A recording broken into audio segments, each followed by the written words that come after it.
আলু পটলের দম রেসিপিটা আমার হয়ে গেল। আমার রেসিপিটা দেখবেন কিভাবে আমি করেছি।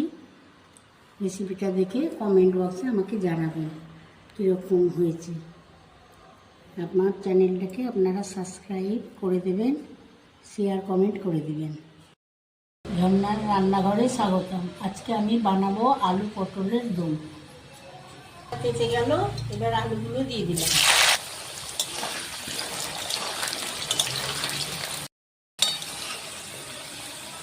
আলুটা ভেজে তুলে দিলাম। পটলগুলো মাঝখানে ফেলে নিয়েছি সব।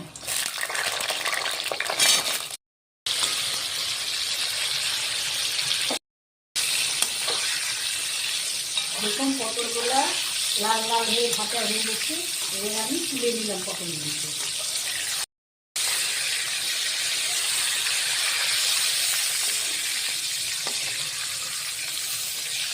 তেজপাতা দিয়ে দিলাম, দুটো শুকনো লঙ্কা দিলাম, দারচিনি, এলাচ আর লবঙ্গ দিয়ে দিলাম।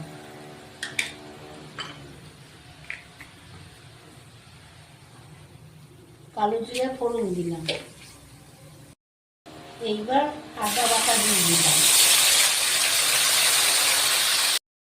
জিরা দিয়ে দিলাম, 1 চামচ ধনা দিয়ে দিলাম, 1 চামচ কাশ্মীরি লঙ্কা দিয়ে দিলাম, 1 চামচ দই দিলাম।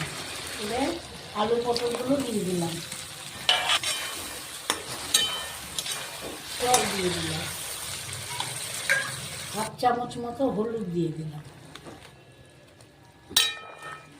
আছে কাজু আর মগজ বাটা, এবার দিয়ে দিলাম।